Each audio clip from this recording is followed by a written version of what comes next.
العالمين والعاقبة للمتقين والصلاة والسلام على سيد الأنبياء والمرسلين بسم اللہ الرحمن الرحیم۔ اللہ کے معبود کریم آقا خاتم النبیین صلی اللہ تعالی علیہ وسلم کا فرمان ذیشان ہے، من لم يدع قول الزور والعمل به فليس لله حاجة في أن يدع طعامه وشرابه۔ اللہ کے محبوب علیہ السلام فرما رہے ہیں کہ جس روزے دار نے جھوٹی بات، غیبت، حسد، انشقاق، منافقت وغیرہ اور اس پر عمل کرنا ترک نہ کیا، چھوڑا نہیں، اللہ تبارک و تعالی کو اس کے کھانا پینا چھوڑ دینے کی کوئی حاجت نہیں ہے۔ حدیث مبارکہ میں نے آپ کے سامنے جو ہے وہ تلاوت کی ہے۔ سامعین ذی احتشام یاد رکھیے، الحمدللہ ہم مسلمان ہیں، ہمارا دین اسلام ہے۔ اسلام کے اندر عبادات کا ایک کنسپٹ، ایک نظام موجود ہے۔ ہر عبادت، ہر ریاضت، اس کے کچھ آداب ہوتے ہیں، اس کے کچھ احترام ہوتے ہیں، اس کے ادا کرنے کا کوئی طریقہ ہوتا ہے، کوئی سلیقہ ہوتا ہے۔ ہر عبادت، نماز ہے، نماز کے اپنے آداب ہیں، آپ زکوٰۃ دیتے ہیں، آپ حج کرتے ہیں، اللہ کے حضور کوئی بھی نیکی کرتے ہیں ایک طریقے کے ساتھ، ایک سلیقے کے ساتھ، احترام کے ساتھ، آداب کے ساتھ۔ اب ہم جب روزہ رکھتے ہیں، یہ بھی ایک عبادت ہے جو اللہ تبارک و تعالی نے ہم پر فرض کی ہے۔ اسلام ہم سے اس چیز کا تقاضا کرتا ہے کہ آپ روزہ رکھتے ہیں تو روزہ جو ہے اس کو مکمل آداب کے ساتھ آپ نے ادا کرنا ہے، مکمل طریقے کے ساتھ، مکمل سلیقے کے ساتھ۔ روزہ صرف کھانا چھوڑنے کا نام نہیں ہے، روزہ پینے کو چھوڑ دینے کا نام نہیں ہے۔ آپ نے کھانا چھوڑ دیا، آپ نے پینا چھوڑ دیا، اس چیز کا نام روزہ نہیں ہے، صرف اس چیز کا نام روزہ نہیں ہے۔ ہم روزے میں کھانا بھی چھوڑتے ہیں، پینا بھی چھوڑتے ہیں، حقیقت ہے، لیکن صرف اس چیز کا نام کھانا پینا چھوڑ دینے کا نام روزہ نہیں ہے، بلکہ اس کے ساتھ اور بھی آداب ہمیں اسلام سکھاتا ہے کہ وہ ہو تو آپ کا جو روزہ ہے وہ صحیح معنوں میں روزہ ہوگا اور اللہ کی بارگاہ میں قابل قبول ہوگا۔ اب اللہ کے محبوب علیہ السلام نے جو حدیث مبارکہ ہمارے سامنے بیان فرمائی، آپ نے فرمایا کہ جس روزے دار نے جھوٹی بات اور اس پر عمل کرنا نہ چھوڑا، یعنی وہ غیبت بھی کر رہا ہے، وہ جھوٹ بھی بولتا ہے، وہ منافقت بھی کرتا ہے، وہ حسد بھی کرتا ہے، اور دیگر جتنی بد اخلاقیاں ہیں، اخلاق ذمیمہ ہیں، وہ سارے کام کرتا ہے۔ اللہ کے محبوب علیہ السلام فرما رہے ہیں تو وہ روزے دار، لیکن یہاں دوسری طرف اس کا عمل یہ ہے کہ وہ یہ سارے کام روزے کی حالت میں بھی کرتا ہے۔ پھر اللہ کے محبوب علیہ السلام فرماتے ہیں پھر رب کریم کو وہ جو روزے دار ہے اس کا جو کھانا پینا اس نے جو چھوڑ دیا ہے، پھر رب کو اس کے چھوڑنے کی کوئی حاجت نہیں ہے، پھر اس کا روزہ کسی طور پر بھی اللہ کی بارگاہ میں قابل قبول نہیں ہو سکتا، قابل قبول نہیں ہو سکتا۔ اللہ کے محبوب علیہ السلام نے ارشاد فرمایا جس شخص نے فحش گوئی یعنی برے باتیں کرنا اور جھوٹ کو ترک نہ کیا، اللہ تبارک و تعالیٰ کو اس کے بھوکا پیاسا رہنے کی کوئی حاجت نہیں ہے۔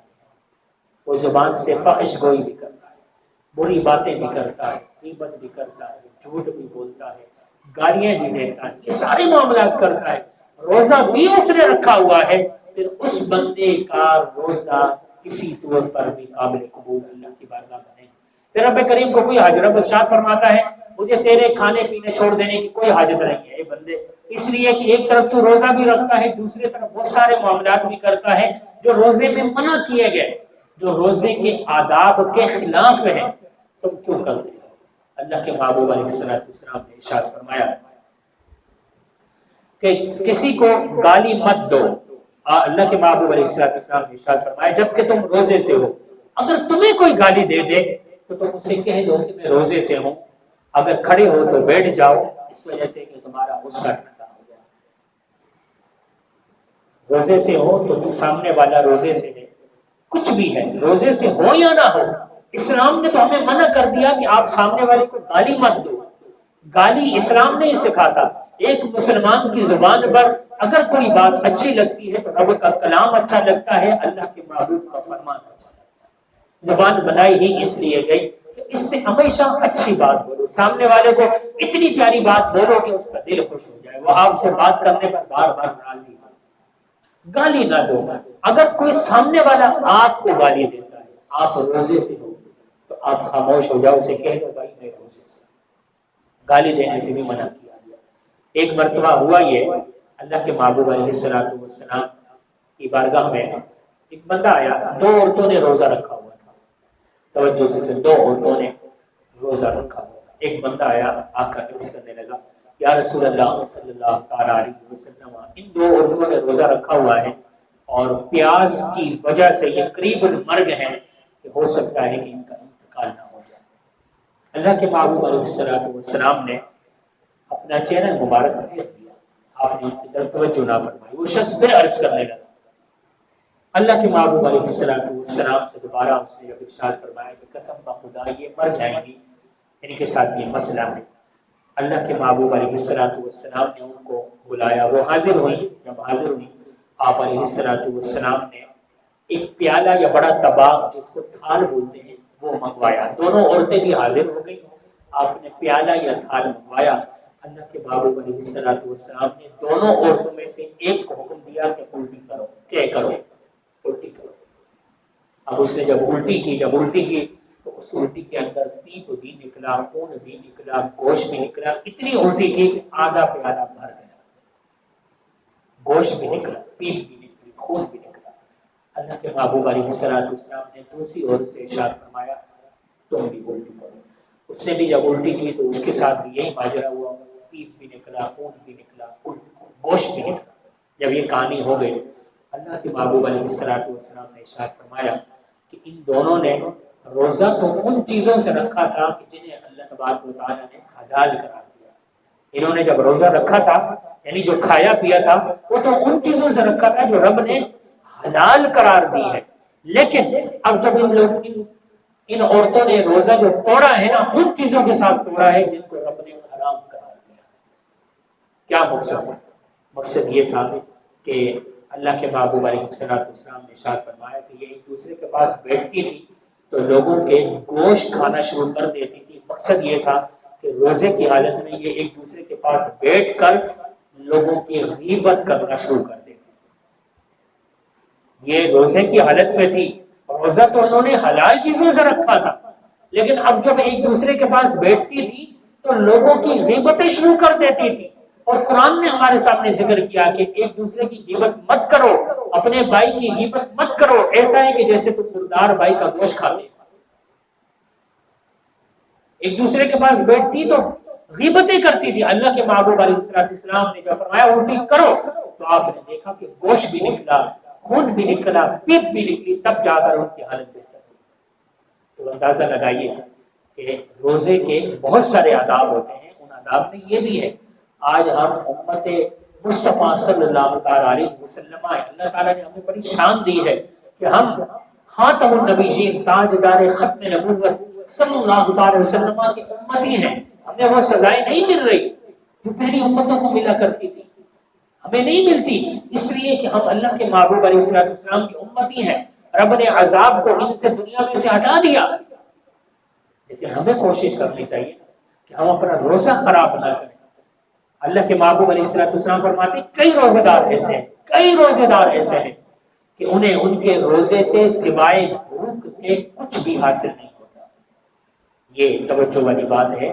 روزے دار بہت سارے ہیں اور کئی ایسے ہیں انہیں سوائے ان کے روزے میں سوائے بھوک کے کچھ حاصل نہیں ہوتا، یعنی انہیں کوئی اجر و ثواب نہیں ہوتا۔ وہ بس صرف یہی ہے کہ ان کا پیٹ خالی ہے، انہوں نے بھوک اور کھانا پینا چھوڑا ہوا ہے، باقی ان کے لیے کچھ نہیں ہے۔ اللہ کی بارگاہ میں کوئی جزا نہیں ہے، کوئی انعام نہیں ہے، کوئی ثواب نہیں ہے۔ اور آگے فرماتے ہیں کہ کچھ عبادت اور ریاضت کرنے والے بھی اللہ کی بارگاہ میں ایسے ہیں کہ ان کے قیام سے انہیں صرف شب بیداری بھی نصیب ہوتی ہے، ثواب بھی نصیب نہیں ہوتا۔ کئی ایسے ہیں نمازیں بھی پڑھ رہے ہیں، تراویح بھی پڑھ رہے ہیں، اللہ کی بارگاہ میں جاگ بھی رہے ہیں، لیکن صرف ان کا جاگنا ہی ہے، باقی انہیں ثواب سے کچھ حاصل نہیں۔ اندازہ لگا لیا کتنے لوگ ہیں عبادت بھی کر رہے ہیں، ریاضت بھی کر رہے ہیں، لیکن اللہ کے محبوب علیہ السلام فرماتے بس ان کی شب بداری ہے، رات کا جاگنا ہی ہے، باقی کوئی انعام نہیں، کوئی ثواب نہیں، کوئی اجر و ثواب نہیں۔ اور کئی روزے دار ایسے ہیں، اس لیے کہ ہم لوگ بہت غلطیاں کرتے ہیں، روزہ تو رکھ لیتے ہیں، سب کچھ کر لیتے ہیں، لیکن غیبت، چوری، بہتان، جھوٹ، فحش کوئی، بری باتیں، گانے سننا، فلمیں، ڈرامے، ٹی وی، نہ جانے کیا کچھ جو رب کو پسند نہیں ہے۔ بس ایک بات یاد رکھ لیجیے، جو اللہ کو پسند نہیں ہے، جو اللہ کے محبوب علیہ السلام کو پسند نہیں ہے، بس وہ روزے کی حالت میں وہ کام نہ کریں، وہ کام نہ کریں، تاکہ آپ نے 14 گھنٹے تقریباً میکسیمم 14 گھنٹے کا روزہ ہے، آپ روزہ رکھتے ہیں، اللہ کی رضا کے لیے رکھتے ہیں، اللہ کے محبوب علیہ السلام کی رضا کے لیے رکھتے ہیں، تو پھر ہونا بھی یہ چاہیے کہ ہمارا روزہ تمام آداب کے ساتھ ہو، سلیقے کے ساتھ ہو، طریقے کے ساتھ ہو جو اسلام نے ہمیں سکھایا، پھر ہمارا روزہ صحیح معنوں میں روزہ ہوگا اور اس پر ہم اجر و ثواب کے مستحق بھی بنیں گے۔ اللہ کی بارگاہ میں دعا ہے کہ اللہ تبارک و تعالی